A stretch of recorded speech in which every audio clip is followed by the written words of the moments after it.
फौजी बहू से धोखा। 25 वर्षीय युविका आजाद ख्यालों की एक खूबसूरत पढ़ी लिखी लड़की थी।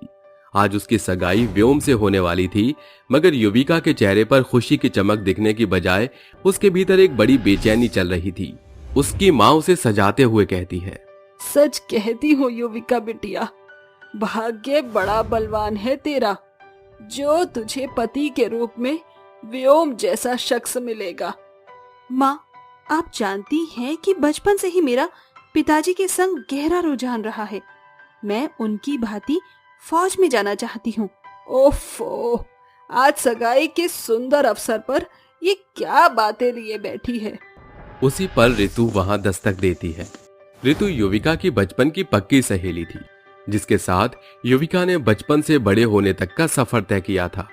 ले, ऋतु आ गई। तुम दोनों सखी सहेली झट से नीचे आ जाओ, मैं समधन जी का स्वागत सत्कार करने जा रही हूँ।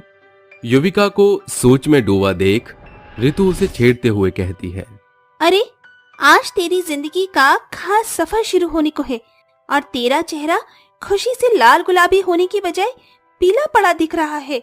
ऐसा क्यों? कुछ नहीं यार। थोड़ी देर में सगाई समारोह शुरू हो जाता है। व्योम युविका को अंगूठी पहना देता है, मगर युविका बेझिझक सभी के सामने अपनी बात रखती है। क्या हुआ बहू, अंगूठी पहना व्योम को? माँ जी, सगाई से पहले मैं साफ शब्दों में आपके समक्ष अपनी इच्छा रखना चाहती हूँ। माँ जी, मैं एक फौजी बनकर देश की सेवा करना चाहती हूँ।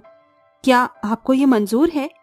बहू की फौजी बनने की चाह सुन सरला मन में कहती है, अगर मैंने मनाही दिखाई तो ये हीरे की अंगूठी मेरे बेटे की उंगली में जाते जाते रह जाएगी। सरला, गर्मी से नहीं नरमी से काम लेना होगा। अरे बहू, ये तो फक्र की बात होगी कि हमारी बहू फौज में जाकर ससुराल का सम्मान कायम रखेगी। ये सुन युविका गहरी सांस भरती है। सगाई समारोह भी खत्म हो जाता है। कुछ दिन के बाद शादी का दिन भी दस्तक देता है। अग्नि के 7 फेरों के संग युविका ससुराल आ जाती है। वो ससुराल की बागडोर को बखूबी संभाल लेती है, मगर एक सवेरे घर की घंटी बजती है और सरला कहती है, अरे, इतने सवेरे सवेरे कौन ससुरा दस्तक दिया? सरला जैसे ही दरवाजा खोलती है तो सामने एक पोस्टमैन खड़ा होता है, जो कहता है, युविका चौधरी का घर यही है? हाँ, यही है। यह लीजिए, यहाँ साइन कीजिए। सरला संदेश लेकर जैसे अंदर आती है, युविका कहती है, कौन था माँ जी? पोस्टमैन था, तेरे खातिर तार आया है। युविका संदेश देखकर समझ जाती है और लेटर पढ़कर खुशी से उछल पड़ती है। अरे बहुरानी, ऐसा भी क्या लिखा है इस संदेश में जो तू उछल कूद करने मचाने लगी है? माँ जी, तकरीबन 3 महीने पहले मैंने फौज में जाने की अर्जी डाली थी। मुझे फौज में भर्ती मिल गई। ये मेरा ज्वाइनिंग लेटर है। मेरा सपना साकार होता दिखाई दे रहा है माँ जी। ये सुनकर सरला गुस्से से लाल पीली होती हुई कहती है, कान खोल कर सुन ले बहू, मैं तुझे किसी फौज में नहीं भेजने वाली। माँ जी, क्या मैं इसका कारण जान सकती हूँ? क्योंकि फौज में केवल देश के जवान ही शोभा देते हैं, जनानियों का वहाँ कोई काम नहीं। सासू माँ, आज के दौर में किस सतयुग की सोच लिए बैठी हैं आप? जमाना बदल रहा है, पीढ़ी बदल रही है, फिर हम क्यों नहीं? माँ जी, अगर आप ये सोच रही हैं कि मैं मसलूब बहुओं की तरह आपके जुल्मों सितम को सहूंगी और आप मुझे सताती रहेंगी, तो ये ख्याल अपनी जहन से निकाल दीजिएगा। मैंने बहू बनकर ससुराल की भरसक सेवा की, मगर अब मैं फौजी बनकर देश की सेवा करना चाहती हूँ। देख ले व्योम बेटा, तेरी बीवी कैसे मुझसंग तू मैं कर रही है। इस पर व्योम भी अपनी पत्नी युविका को प्रोत्साहित करते हुए कहता है, माँ, अगर युविका को फौज में जाने का मन है तो इसमें हर्जी क्या है? अगली ही सुबह युविका सरहद की सीमा का रुख करती है, जहां जनरल उसकी फौज की शपथ प्रक्रिया को पूर्ण करते हैं और युविका जवान फौजी बनकर उनका सहयोग करती है। वहीं दूसरी ओर उसकी सहेली ऋतु उसके घर आती है। युविका, कहाँ है तू? देख, मैं आ गई। ऋतु की आवाज सुनकर सरला कहती है, अरे, तुम्हारी सखी सहेली ससुराल में नहीं बल्कि सरहद की सीमा पर मारधाड़ करने गई है। सरला के युविका के प्रति कड़वा बोल वाला देख ऋतु अपनी शातिर चाल चलती हुई कहती है, ऋतु, ये सबसे सुनहरा मौका है अपना नंबर बनाने का।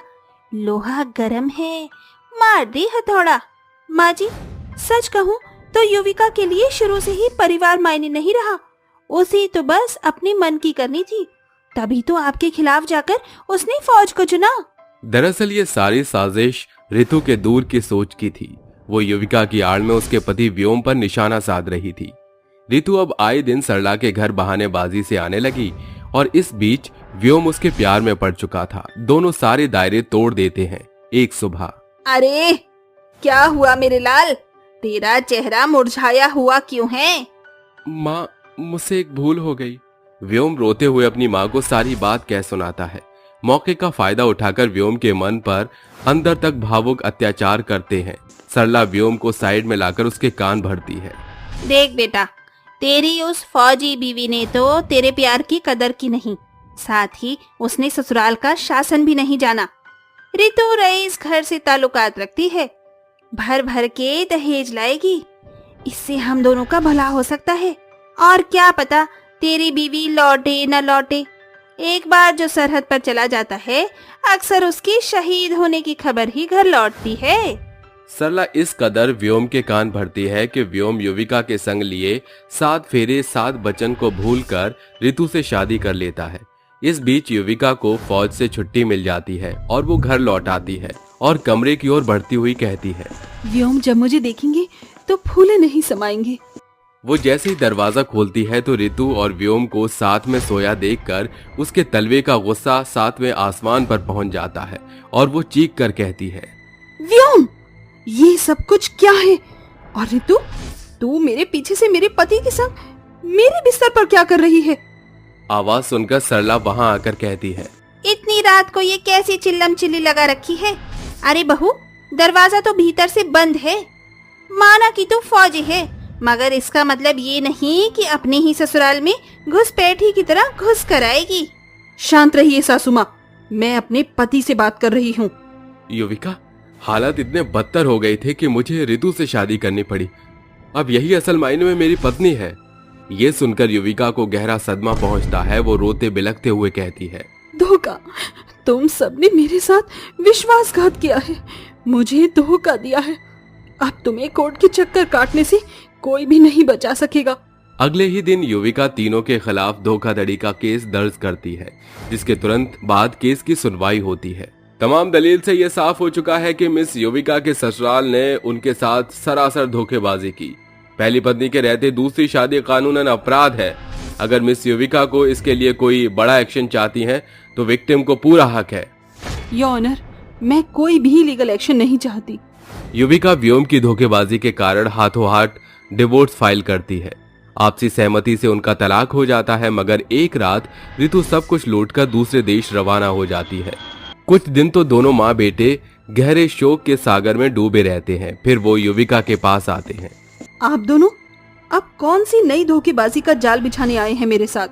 बहू, हमने तेरे साथ सरासर धोखेबाजी की।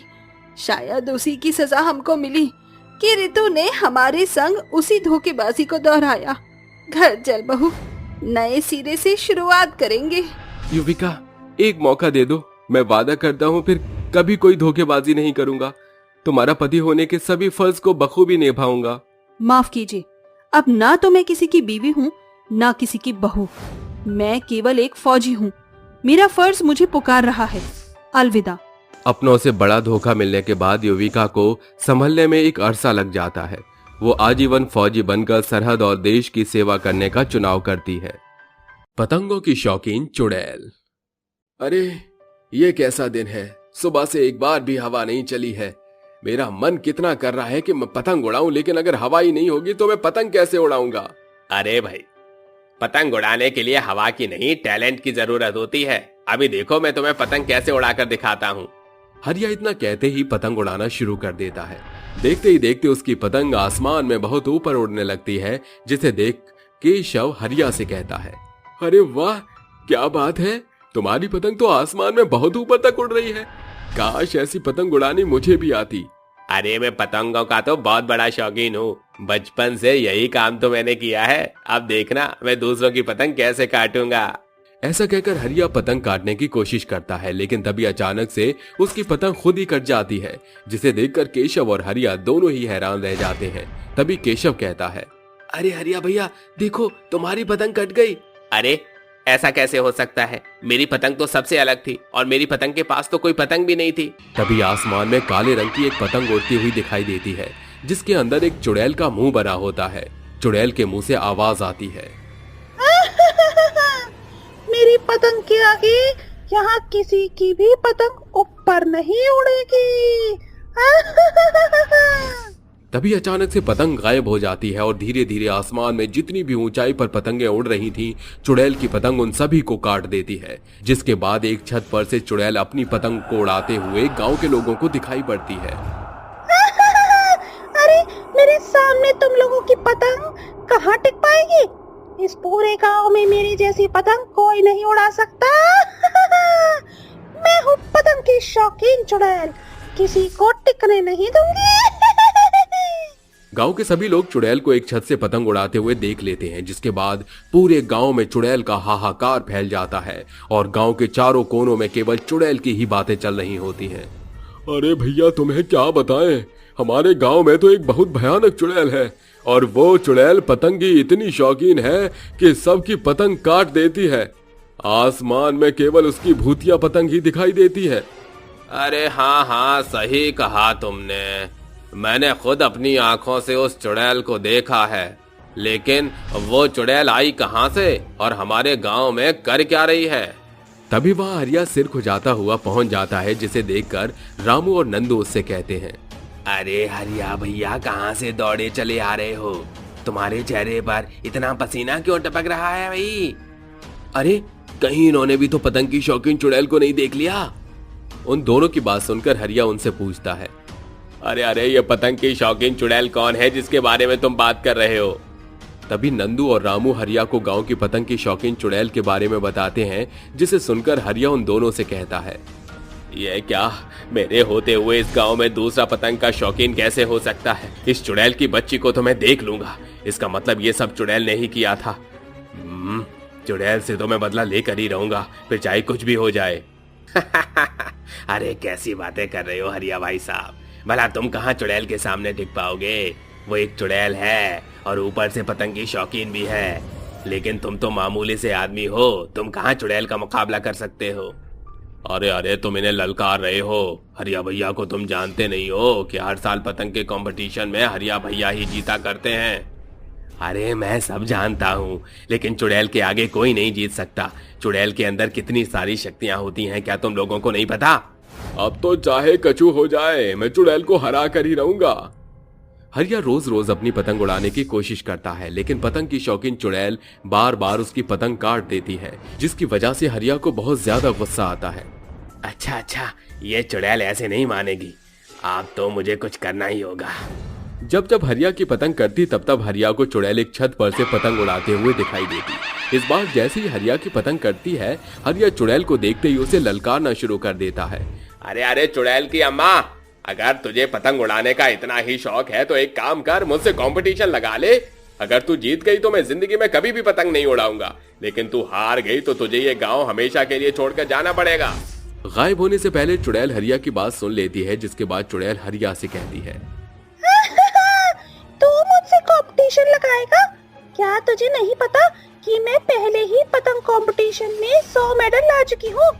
लेकिन कोई नहीं, तुझे हराकर मुझे बहुत मजा आएगा। कल ही हमारे गांव में हम लोग पतंगबाजी का कंपटीशन रखेंगे, जिससे ये साबित हो जाएगा कि हम दोनों में से सबसे ज्यादा पतंग का शौकीन कौन है। मुझे सब मंजूर है, तुम बस कल हारने की तैयारी कर लो। कल तो मैं ही जीतूंगी, मेरे अलावा इस गांव में कोई भी पतंगबाजी का शौकीन नहीं हो सकता। ऐसा कहकर चुड़ैल वहां से गायब हो जाती है। वहीं दूसरी तरफ गांव के सभी लोग चुड़ैल और हरिया की पतंग कंपटीशन का इंतजार करते हैं। अगले दिन जैसे ही सवेरा होता है, गांव के सभी लोग पतंग कंपटीशन की तैयारी में लग जाते हैं, जिसके बाद एक तरफ एक छत पर हरिया खड़ा होता है, दूसरी तरफ चुड़ैल अपनी भूतिया पतंग के साथ खड़ी होती है। तभी गांव का एक छोटा सा बच्चा एक सीटी बजाता है, जिसके बाद दोनों अपनी पतंगों को उड़ाना शुरू करते हैं। आज तो मैं ही जीतूंगा और तुझे इस गांव से हमेशा के लिए भगा दूंगा। बिल्ली के सामने चूहा आखिर जीत कैसे सकता है? आखिर मैं बिल्ली चूहे को खा ही जाऊंगी। देखते ही देखते हरिया और चुड़ैल दोनों ही आसमान में पतंग को उड़ाने लगते हैं। दोनों की पतंग आसमान में ऊंचाई को छूने लगती है। तभी चुड़ैल अपने मन ही मन सोचती है, अगर ये जीत गया तो मुझे इस गांव को छोड़कर हमेशा के लिए जाना पड़ेगा, लेकिन मैं यहाँ से जाना नहीं चाहती, इसीलिए मुझे इसकी पतंग को काट देना चाहिए। ऐसा सोचकर चुड़ैल अपनी भूतिया पतंग से हरिया की पतंग को काटने ही वाली थी। जैसे ही चुड़ैल की पतंग हरिया की पतंग से जाकर टकराती है, वैसे ही उसकी पतंग अपने आप आग की चपेट में जलकर राख हो जाती है। देखते ही देखते चुड़ैल भी अपने आप जलने लगती है और जलते हुए चुड़ैल कहती है, ये क्या तुमने मेरे साथ धोखा किया है? तुमने मुझे धोखे से मारा है। मैं दोबारा जरूर आऊंगी और इस बार तुम्हें नहीं छोड़ूंगी। यही तो मैं चाहता था चुड़ैल। मैं पहले ही अघोरी बाबा के पास जाकर उनकी भभूति अपने पतंग पर लगवा कर लाया था, ताकि जैसे ही तू मेरी पतंग काटने की कोशिश करे तेरा सर्वनाश हो जाए। चुड़ैल जलकर भस्म हो जाती है, जिसके बाद गांव वालों को चुड़ैल से मुक्ति मिल जाती है और हमेशा की तरह इस बार भी हरिया कंपटीशन में विजेता होता है। सूरतनगर गांव में बीना नाम की एक लड़की रहती थी। वो सुंदर होने के साथ साथ अमीर भी थी। उस लड़की को अमीर होने का बहुत ही ज्यादा घमंड था। यदि उस लड़की के पास कोई भी मदद करने के लिए आता तो वो उसकी बेइज्जती करके चली जाती। एक बार की बात है, बीना कॉलेज अपनी कार से जा रही थी। तभी उसकी क्लासमेट नीला उसे मिल जाती है।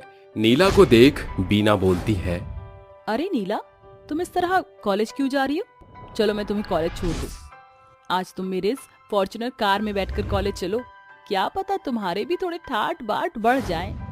नहीं नहीं बीना, तुम कॉलेज चली जाओ, मुझे थोड़ा सा काम है, इसलिए मैं तुम्हारी इस फॉर्च्यूनर कार में बैठकर कॉलेज नहीं जाऊंगी। ठीक है, कोई बात नहीं, जैसी तुम्हारी इच्छा। मैं तो बस तुम्हें एक सुनहरा मौका दे रही थी खुद की कार में बैठने का, लेकिन तुम्हें वो भी नहीं चाहिए। तुम पर टीचरों को इज्जत रास नहीं आती।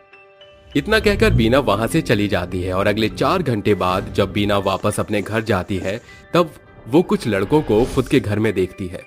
उन लड़कों के साथ साथ एक औरत और भी थी।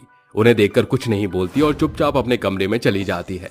फ्रेश होकर अपना फोन चलाने लगती है कि तभी उसकी माँ वहां आती है और उससे बोलती है, बेटा तू जल्दी से सूट पहन ले, क्योंकि तुझे देखने वाले लड़के वाले आए हैं।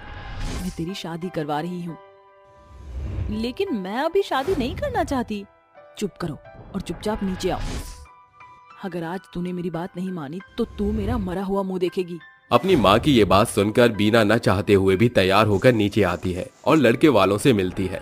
इस तरह अब बीना की शादी एक राज नाम के लड़के से हो जाती है। बीना जब विदा होकर अपने ससुराल जाती है, तब वो अपने ससुराल को देखकर सभी गेस्ट के सामने बोलती है, हे भगवान, ये घर कितना छोटा है।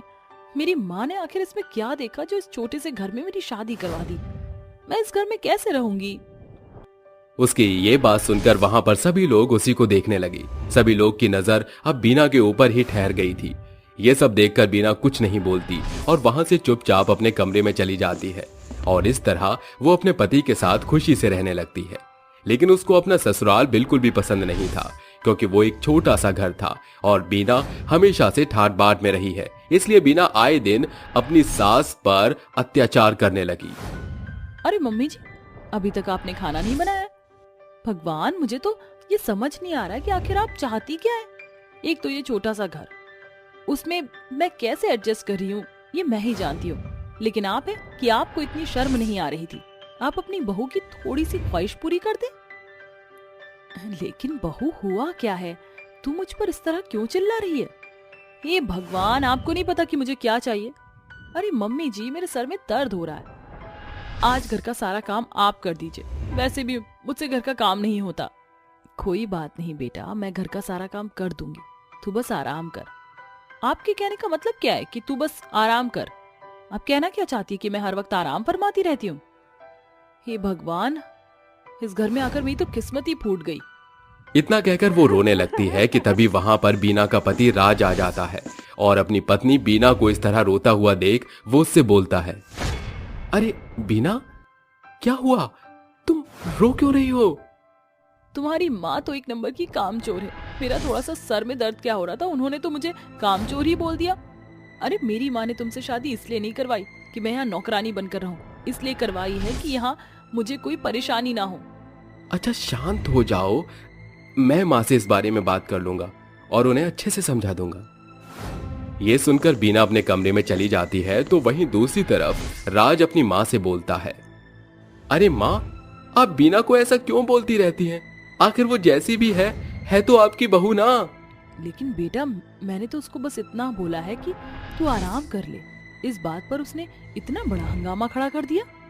लेकिन माँ, आपको तो पता है ना बीना कैसी है, उसकी बातों को लेट गो किया करो। इतना कहकर राज वहां से चला जाता है। शाम का खाना वो लोग खाकर सो जाते हैं। इस तरह अब दिन गुजरने लगते हैं। आए दिन अब बीना अपनी सास सुजाता के ऊपर अत्याचार करती और उससे घर का सारा काम करवाया करती। देखते ही देखते अब 3 महीने गुजर जाते हैं और एक दिन जब राज अपने ऑफिस जा रहा था कि तभी वो किचन में जाता है, जहां वो देखता है कि बीना अपनी सास का हाथ चाय में डुबोकर जला रही थी। ये देखकर राज का गुस्सा 7वें आसमान पर पहुंच जाता है और वो दौड़ते हुए किचन में जाता है, जिसके बाद वो अपनी पत्नी बीना को एक जोरदार थप्पड़ मारते हुए कहता है, बीना, तुम्हारी अमीरी और तुम्हारी सुंदरता पर लानत है। थू, मैं तो तुम्हारे मुंह पर थूकूं भी ना। तुम जैसी गिरी हुई नीच औरत मैंने आज तक नहीं देखी। मैंने हमेशा तुम्हारी गलतियों को नजरअंदाज करके अपनी माँ को ही समझाया, लेकिन मुझे ये नहीं पता था कि मेरी माँ तुम्हारा इतना अत्याचार सह रही है। अगर मुझे ये बात पता होती तो शायद मैं अपनी माँ को तुम्हारा ये अत्याचार कभी सहने ही नहीं देता। तुम भले ही अमीर हो, तुम भले ही सुंदर हो, लेकिन ऐसी सुंदरता और ऐसे पैसे को आग लगा दो जो एक औरत अपने पति की माँ को अपनी माँ नहीं समझ सकती। मुझे माफ कर दो, मुझे गुस्सा आ गया था राज। मैं आज के बाद ऐसा नहीं करूंगी। नहीं बीना, तुमने आज सारी हदें पार कर दी। आज मैं तुम्हें माफ नहीं करूंगा। निकल जाओ तुम मेरे घर से। इस घर में तुम्हारी कोई भी जगह नहीं है। बीना अपने दोनों हाथ जोड़कर उसे माफी मांगती है, लेकिन राज उसको माफ नहीं करता। ये देखकर बीना अपने घुटने के बल बैठकर फूट फूट कर रोने लगती है। अपनी बहू को इस तरह रोता हुआ देख वो उसे उठाती है और अपने बेटे को समझाते हुए बोलती है, बेटा, आज तक तूने मुझे समझाया है, लेकिन आज मैं तुझे समझा रही हूँ। चाहे ये जैसी भी है तो तेरी बीवी और मेरी बहू ना। तो इसे घर से मत निकाल। अगर तू इसे घर से निकालेगा तो हमारे घर की इज्जत क्या रह जाएगी। अपनी सास को अपनी तरफ बोलता हुआ देख अब बीना को अकल आ जाती है और वो अपनी सास से माफी मांगते हुए बोलती है, मम्मी जी, मैंने आपके साथ इतना बुरा किया, आपके ऊपर इतना अत्याचार किया, मुझे माफ कर दीजिए। मैं माफी के लायक तो नहीं, लेकिन फिर भी मुझे माफ कर दीजिए। सुजाता उसे माफ कर देती है और इस तरह अब राज भी उसे एक मौका देता है और अब वो सभी लोग एक दूसरे के साथ खुशी खुशी रहने लगे। इसलिए कहते हैं कि कभी भी अमीरी का घमंड नहीं दिखाना चाहिए, क्योंकि वक्त सबका आता है। जादुई आइसक्रीम का पेड़। दूर दराज ढोलकपुर नाम का एक गांव बसा हुआ था, जहां के रहने वाले निवासी एक दूसरे के प्रति अच्छा रुझान रखते थे। गांव का प्रधान था चिंटू पांडे, जो गरीब तबके के लोगों को अपने पैरों के तलवे के नीचे रौंदने का काम किया करता था। सांझ का समय हो चला था। सभी के बच्चे गांव के मैदान में खेल रहे थे। तभी एक आइसक्रीम वाला अपनी आइसक्रीम का ठेला लिए गांव के मैदान से गुजरते हुए कहता है, आइसक्रीम ले लो, आइसक्रीम, आइसक्रीम ले लो, आइसक्रीम वाला। आओ नन्हे मुन्ने बच्चों, उठाओ बर्फ से बने आइसक्रीम का भरपूर आनंद। Ice cream, ice cream. गांव के गरीबों के बच्चों के मन में आइसक्रीम खाने की आस साफ झलक रही थी, मगर हाथ में पैसे नहीं थे। तभी चिंटू पांडे वहां आकर कहता है, अरे वो आइसक्रीम वाले, जरा जल्दी से हमारे शहजादे को आइसक्रीम तो खिला। अरे तू देरी क्यों साध रहा है? इन गरीब के पास आइसक्रीम खरीदने का दाम नहीं जो भिखारी अपने इन पिल्लों को आइसक्रीम दिला सके।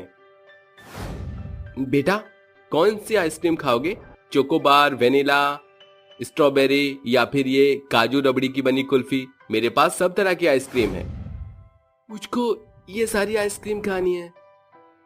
आइसक्रीम वाला चिंटू पांडे के बेटे के हाथों में सभी तरह की आइसक्रीम थमा देता है। उसे यूं आइसक्रीम खाता देख सामने खड़ा रूप और मंटू नाम के 2 नन्हे दोस्तों का जोड़ा कहता है, मंटू, मुझे तो ये काजू पिस्ता वाली आइसक्रीम खाने का बड़ा मन है, मगर मैं जब भी माँ बाबूजी से आइसक्रीम खरीदने को कहता हूँ तो न जाने क्यों वो मेरी बात टाल देते हैं। एक तो आइसक्रीम गर्मियों में ही खाने को मिलती है, उसमें भी हमको कोई आइसक्रीम नहीं दिलाता। एक इस लकी की किस्मत है जिसके पास एक साथ इतनी सारी आइसक्रीम है, और एक हमारे हाथ जो एकदम छूछे हैं। अले ले ले ले ले ले ले, मंटू और रूप को आइसक्रीम खानी है। हाँ, हमारा भी आइसक्रीम खाने का बड़ा मन है। क्या आप हमें आइसक्रीम दिलाएंगे? हाँ क्यों नहीं, ये देखो जमीन पर कितनी सारी आइसक्रीम टपक गई है, इसे ही जीभ लगाकर चाट लो। उसके आते ही नन्हे बच्चे कहते हैं, रूप कितना भला होता ना, अगर आइसक्रीम भी पेड़ों पर फल के जैसी उगती तो हम बिना पैसे के ही उसे तोड़कर खा लेते। ऐसा कहकर दोनों बच्चे अपने घरों की ओर चल देते हैं। तभी गांव के प्रांगण के बीच खड़े पुराने वृक्ष के भीतर से वृक्ष देवता बाहर आकर कहते हैं, हे सृष्टि के रचयिता मानव, आपकी कलम की स्याह ने कैसा क्रूर प्रधान इस गांव पर नियुक्त किया है, जिसे बालकों के मनसा का कोई अनुभव नहीं। एक आइसक्रीम की खातिर कितनी कुढ़न थी इन बच्चों के भीतर। ये बच्चे बालकपन में मुझसे आइसक्रीम के पेड़ों की मांग कर रहे हैं, इसलिए अब मुझको ये करना ही होगा। वृक्षदेव नन्हे रूप के घर के आगे अपनी जादुई शक्ति के प्रभाव से एक जादुई आइसक्रीम का पेड़ उगाकर अपने पेड़ में समा जाते हैं। सवेरे रूप आंख मलते हुए घर की चौखट पर आता है तो वो अनेकों रंग बिरंगी आइसक्रीम से लदा पेड़ देखकर दंग रह जाता है और माँ को पुकारते हुए कहता है, आइसक्रीम का पेड़? माँ जल्दी आओ, माँ देखो हमारे घर के द्वार पर आइसक्रीम का पेड़ लगा हुआ है। रूप की माँ मालती घर के भीतर से दौड़कर जैसे ही बाहर आती है, वो जादुई आइसक्रीम का पेड़ देखकर हक्की बक्की रह जाती है। ये कैसा जादू है? भला आइसक्रीम का पेड़ कैसे उग सकता है? ये सच है या एक सपना? मालती और रूप आइसक्रीम के पेड़ के पास आकर उसे एक टक निहारने लगते हैं। माँ जल्दी से मुझे एक आइसक्रीम तोड़ के दो ना, लालच के मारे मेरी जीभ लपलपा रही है। मालती पेड़ की डाल से एक आइसक्रीम तोड़कर अपने बेटे रूप को खाने को देती है। तभी उस खाली जगह पर फिर एक आइसक्रीम उगाती है। अरे ये तो सचमुच में एक जादुई आइसक्रीम का पेड़ है। गांव में रहने वाले सभी गरीबों की दशा एक समान है। सभी के बच्चे आइसक्रीम खाने को तरसते हैं। आज जादुई आइसक्रीम के पेड़ से उन सभी की आइसक्रीम खाने की इच्छा पूरी हो जाएगी। मालती गांव के बीचों बीच खड़ी होकर थाली बजाते हुए कहती है, सुनो सुनो सुनो गांव वालों, हमारे गांव की जमीन पर जादुई आइसक्रीम का पेड़ उगाया है। सभी अपने अपने बच्चों को लेकर मेरे घर के पास आ जाओ। सभी मालती के द्वार पर लगे घने जादुई आइसक्रीम के पेड़ को देखकर अचंभित रह जाते हैं। तभी भोला मंटू आइसक्रीम खाने का रुझान दिखाकर कहता है, मालती चाची, मुझे आइसक्रीम की डाल पर उगी चोकोबार और साथ में मैंगो आइसक्रीम भी दे दीजिए। हाँ मंटू, इस जादुई आइसक्रीम के पेड़ से आज तुम सब जी भर कर आइसक्रीम खाओगे। बच्चे जादुई आइसक्रीम के पेड़ पर लगी आइसक्रीम को चाव से खाने लगते हैं। जादुई आइसक्रीम के पेड़ के चलते मानो सभी बच्चों के मन चहक उठते हैं। समय यूं ही गुजरता जाता है, मगर जैसे इस बात की खबर चिंटू पांडे के कानों में पड़ती है, वो कहता है, अरे कैसे हो तुम सभी? किसी चीज की कोई कमी घटी तो नहीं है ना? अरे क्या बात है, एकाएक हमारे गांव के प्रधान चिंटू पांडे के सुर कैसे बदल गए? देखो, मुझे घुमा फिरा कर बात करनी बिल्कुल नहीं आती, सीधे मुद्दे पर आता हूँ। इस जादुई आइसक्रीम के पेड़ को मेरे हाथों बेचने का कितना दाम चाहती हो तुम मालती? मैं जानती थी कि तुम सौदेबाजी के लिए ही आओगे, मगर इस जादुई आइसक्रीम के पेड़ में हम गरीबों के बच्चों की खुशियाँ सिमटी हैं। ये पेड़ बिकाऊ नहीं है। इस जादुई आइसक्रीम के पेड़ की तरह ठंडे दिमाग से सोच लो, इसका हर्जाना तुम तमाम गांव वालों को भारी पड़ सकता है। आज इस घड़ी मैं तुम सभी से अपने खेत खलियान से लेकर ईंट की भट्टी तक का सारा काम छीनता हूँ। चिंटू अपनी खोखली धमकी देकर वहां से चल देता है, जिसके बाद सीबू कहता है, अरे तूने क्या किया मालती? अरे इस जादुई आइसक्रीम के पेड़ से क्या हमारे बच्चे आइसक्रीम खाकर जिंदा रहेंगे? हमारा रोजगार तो छिन गया। रोजगार छीना नहीं, बल्कि रोजगार के नए रास्ते खुले हैं। देखो, हमारे गांव के आसपास सैकड़ों गांव बसे हैं, मगर ये जादुई आइसक्रीम का पेड़ केवल हमारे गांव में उगा है। मौसम और दस्तूर दोनों हैं। इस गर्मी के महीने में हम सभी इस जादुई आइसक्रीम के पेड़ से आइसक्रीम तोड़कर उन्हें बेचकर खूब कमाई कर सकते हैं। जादुई आइसक्रीम की बिक्री, ये तो एकदम सुनहरा व्यापार होगा। सभी जन मिलकर जादुई आइसक्रीम के पेड़ से आइसक्रीम तोड़ते हैं। तभी एक बार फिर जादुई पेड़ों की खाली डाल आइसक्रीम से लबालब भर जाती है। शायद इस जादुई आइसक्रीम के बीज इससे भी किफायती हैं। एक ही झटके में खाली डाल पर आइसक्रीम से लद गई। गांव के हर एक जन हर दिन जादुई आइसक्रीम के पेड़ से आइसक्रीम तोड़कर उन्हें बेचा करते थे, जिसे उन्हें खूब आमदनी होने लगी थी। सभी के कच्चे मकान पक्के घरों में ढल चुके थे, जिसकी खुशी में मालती कहती है, गाँव वालों, आज हम सभी के कच्चे घर की छावनी पक्की मकान की नींव में ढल गई है। जश्न तो बनता है, आज हम भी आइसक्रीम खाएंगे। सभी जन जादुई पेड़ पर उगे आइसक्रीम में से अपनी पसंद की आइसक्रीम का चयन करके बड़े ही चाव से खाने लगते हैं। मालती, पूरा गांव आइसक्रीम का लुत्फ उठा रहा है, फिर तुम्हारे हाथ खाली क्यों हैं? शिबू, मुझे आइसक्रीम में मटका कुल्फी के सिवा कोई भी दूसरी आइसक्रीम नहीं भाती। काश कि इस जादुई पेड़ पर मटका कुल्फी आइसक्रीम भी उगाती। मालती के ये शब्द कहते ही जादुई आइसक्रीम के पेड़ की जड़ से निकल रही चमक शाखा से लेकर तने तक उसे अपने लौ में समा लेती है, जिसके बाद जादुई आइसक्रीम के पेड़ की हर एक डाल पर मटका कुल्फी उग जाती है। अरे ये लो मालती, तुम्हारे मन की इच्छा भी इस जादुई आइसक्रीम के पेड़ ने पूरी कर दी। इस जादुई आइसक्रीम का स्वाद तो एकदम अमृत मधु के जैसा है, तभी हमारे बाल गोपाल इस जादुई आइसक्रीम के पेड़ से चिपटे रहते हैं। आज तो हमारी भी जीभ को इस जादुई आइसक्रीम के तलब लग गई। अरे भले हम 55 की उम्र की दहलीज पर खड़े हैं, मगर दिल तो बच्चा है जी। ये सुनकर सभी ठाके मारकर हंस पड़ते हैं और सभी साथ मिलकर जादुई आइसक्रीम का स्वाद चखते हैं। चाय पी लो पार्ट 2। आखिर हम इस स्टेशन पर बरसों बाद वापस आ ही गए। क्या सोचा था कि हम मुक्ति लेकर वापस चले जाएंगे। दीदी, मूर्ख था वो बूढ़ा आदमी और तांत्रिक जो हमें बोला कि हम अपने आप को मुक्ति दे दे, लेकिन अब हम किसी को नहीं छोड़ेंगे और ना ही जाएंगे। वापस आए हैं तो तहलका तो मचेगा ही। तो चलो चाय पिलाएं पैसेंजर को, ट्रेन आने वाली होगी। रीता सीता दोनों बहनें वापस आ चुकी थी। उनकी चाचा द्वारा हत्या करने पर अब भी आत्मा भटक रही थी और इस बार वो शक्तिशाली बनकर लौटी हैं। स्टेशन के लोग बेखौफ हो चुके थे। उन्हें चुड़ैलों के आने का बिल्कुल अंदाजा नहीं था। तभी ट्रेन आती है और दोनों चुड़ैलें इंसानी भेष में आकर चाय बनाने लगती हैं। रीता, चाय में अच्छे से अदरक कूट के डाल, लोगों को पिलाना जो है। हाँ हाँ दीदी, अच्छे से कूट रही हूँ मैं, बिल्कुल। चलो चाय देने चलें।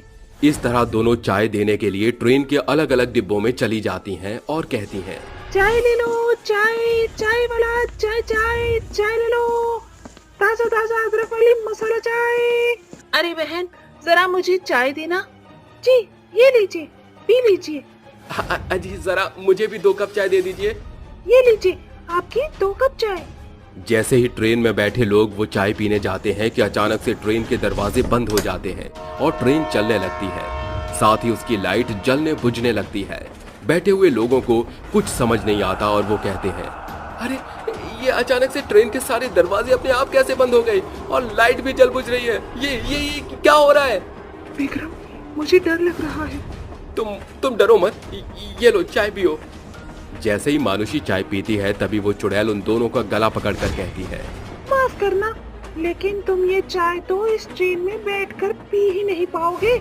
पर तुम सबको पता है ये चाय मैंने बहुत मेहनत से बनाई थी। छोड़ो हमें। अरे कौन हो तुम? क्यों तुमने हमें इस तरह से जकड़ लिया है? जाने दो हमें। देखो मुझे छोड़ दो, वरना मैं पुलिस से तुम्हारी कंप्लेंट कर दूंगी। तू करेगी मेरी कंप्लेंट? मैं तुझे जिंदा छोड़ दूंगी, तब करेगी ना। ये कहते ही चुड़ैल अपने असली रूप में आ जाती है। सभी लोग चुड़ैल को देखकर डर जाते हैं। चुड़ैल, ये कैसे हो सकता है? तुम कौन हो और हमें क्यों मारना चाहती हो? अबे तुमने खुद ही तो बोला कि मैं चुड़ैल हूँ, फिर भी पूछ रहे हो। और तू पुलिस को कंप्लेंट करेगी? हाँ आजा, तुझे पहले सटकाऊं।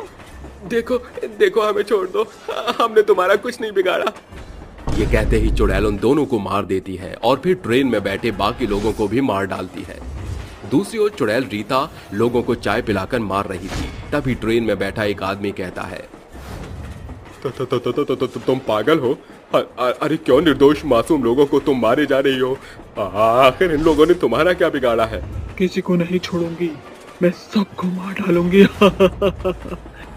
इस तरह चुड़ैल चाय पिलाकर लोगों को मार रही थी, लेकिन कुछ लोग गर्मी के कारण चाय नहीं खरीद रहे थे। तभी ट्रेन के बाहर खड़े होकर सीता एक औरत को चाय देते हुए कहती है, चाय ले लो, चाय चाय चाय बोलो, चाय चाय। अरे बहन जी चाय ले लो, मसाला चाय है। अरे इतनी गर्मी में कौन चाय पिए, मुझे नहीं पीनी चाय, गर्मी से बुरा हाल है। अभी चाय पिलाती हूँ तुझे। ये कहते ही चुड़ैल अपने जादू से बारिश का नकली छलावा करती है, जिससे वो लोगों को अपनी जहरीली चाय पिला पाए। ये देखिए बारिश आ गई है, अब तो आपको चाय पीनी पड़ेगी। मौसम भी बरसात का हो गया है। ठीक है, 2 कप चाय दे दो। चुड़ैल उसे चाय बेच देती है। वहीं उसकी बहन भी लोगों को बारिश का छलावा कर अपनी जहरीली चाय पिलाती है। चाय लीजिए, चाय बारिश के सुहाने मौसम में चाय पी लीजिए। अरे भाई साहब चाय ले लीजिए, बारिश के मौसम में ट्रेन में बैठकर कुल्हड़ वाली चाय नहीं पी तो बारिश का क्या मजा। अरे क्या मेरे सिर के पास खड़े होकर चाय चाय कर रही हो? नहीं पीनी चाय मुझे, चाहे बारिश आ जाए या बाढ़, मुझे नहीं पीनी चाय। चाय तो तुझे पीनी ही पड़ेगी, चाहे मुझे उसके लिए जबरदस्ती ही क्यों न करनी पड़े। ऐसा कहकर चुड़ैल उस आदमी को जबरदस्ती चाय पिलाकर अपनी जहरीली चाय से उसे मार डालती है। कुछ दिनों से लोगों की मौत हो रही थी और लोगों की मौत होने पर प्लेटफॉर्म पर पकौड़े बेचने वाला आदमी सोचते हुए कहता है, आखिर स्टेशन पर बरसों बाद आज मौत का सिलसिला फिर से शुरू हो गया। आखिर लोगों को कौन मार रहा है, मुझे इसका पता लगाना ही होगा। कुछ दिनों तक किशन पकौड़े को बेचने के बहाने से ट्रेन में नजर रखता है। तभी उसकी नजर 2 ऐसी औरतों पर जाती है जो कि चाय पिलाते वक्त बड़ी खुश हो रही थीं। आंटी जी चाय पी लीजिए। नहीं बेटा, मैं चाय नहीं पी सकती, मैं सिर्फ शुगर फ्री चाय पीती हूँ। देखिए आंटी, बाहर बारिश का मौसम बहुत अच्छा है, आप एक बार मेरे हाथ की चाय तो पीकर देखिए, ज्यादा चीनी नहीं है इसमें। बेटा पी लेती, लेकिन अभी मेरा बिल्कुल मन नहीं है। लगता है तू ऐसे नहीं मानेगी, तुझे जबरदस्ती चाय पिलानी पड़ेगी बुढ़िया। अरे दीदी क्या सोच रही हो, एक झटके में चाय पिला दो इस बुढ़िया को। बचाओ बचाओ, ये दोनों चुड़ैल मुझे मार डालेंगी। अरे बाप रे बाप, ये दोनों चुड़ैलें ही इस ट्रेन में अब तक लोगों को चाय पिलाकर मार रही थी। अगर मैं भी गया तो ये भी मुझे भी मार डालेंगी, मुझे कुछ करना होगा। किशन चुपके से स्टेशन पर जाता है और लोगों को कहता है, अरे मेरी बात सुनो, जितने भी लोग हो सुन लो, कोई भी 2 औरतों के हाथ से ट्रेन में चाय मत पीना, तुम लोगों को मार डालेगी चाय पिलाकर। हाथ जोड़कर विनती करता हूँ, कोई भी चाय मत पीना, क्योंकि वो दोनों चुड़ैल हैं। क्या ट्रेन पर 2 चुड़ैल सरेआम घूम रही है? अब क्या होगा, कैसे बचेंगे हम? हाँ, कौन बचाएगा हमें? आप सब ध्यान से सुनिए, ये तो मैं नहीं जानता कि कैसे बचेंगे, पर वो अपनी चाय जरूर पिलाती है, इसलिए कोई भी उन दोनों चुड़ैलों के हाथ से चाय मत पीना। इस तरह किशन आग की तरह ये बात सभी लोगों को फैला देता है, जिससे चुड़ैल लोगों को ट्रेन में जाकर चाय पिलाने की कोशिश भी करती है तो कोई भी व्यक्ति उसके हाथ की चाय नहीं पीता। सुनिए, चाय पी लीजिए। अरे धन्यवाद, अभी तो आपने मुझे चाय पिलाई थी, फिर से आ गई। अच्छा ठीक है। अरे भाई साहब आप चाय पी लीजिए। अरे नहीं, मुझे अभी नहीं पीनी, अब थोड़ी देर बाद आना। आज तो किसी ने भी चाय नहीं पी, सब बहाने बना रहे हैं, लेकिन इन लोगों को अपनी जहरीली चाय पिलाकर मार ही डालूंगी। दीदी मुझे पता चल गया है कि लोग चाय क्यों नहीं पी रहे। दीदी पकौड़े बेचने वाले ने सबको हमारे बारे में बता दिया, इसीलिए कोई भी आज चाय नहीं पी रहा है। उसकी ये मजाल, अभी बताती हूँ। तभी दोनों किशन को ढूंढते हुए उसके पास पहुंचकर कहती हैं, ओहो, तो वो तू है जिसने मेरे किए किराए पर पानी फेरा है, तूने ही सबको हमारे बारे में बताया है ना? हाँ, मैंने ही बताया है, ये जो निर्दोष लोगों के साथ कर रही हो, बहुत गलत कर रही हो। तुझे ज्यादा चर्बी चढ़ गई है ना, मार डालेंगे अब हम तुझे और तेरे परिवार को भी। देखो, मैं नहीं जानता तुम ये सब क्यों कर रही हो, पर गलत कर रही हो। जरा उनके परिवार, उनके बच्चों के बारे में सोचा है तुमने, जिन्हें तुमने अपनी जहरीली चाय के लिए मौत के घाट उतार दिया? अरे तुमने न जाने कितने बच्चों को अनाथ किया है और न जाने कितने परिवार तबाह किए हैं तुमने। तुम चाहो तो मैं लोगों की झूठी खबर कहकर फैला दूंगा कि तुम्हें वो कुछ नहीं कहेंगे, लेकिन वादा करो इसके बाद तुम यहाँ से चली जाओगी। शायद तुम सही कह रहे हो, हमें लोगों को नहीं मारना चाहिए था, हमें अपनी गलती का पछतावा हो गया। हम दोनों बहनें यहाँ से जा तो रहे हैं, लेकिन वापस लौटकर जरूर आएंगे और मेहनत से चाय बेचेंगे। ये कहते ही दोनों चुड़ैल चली जाती हैं।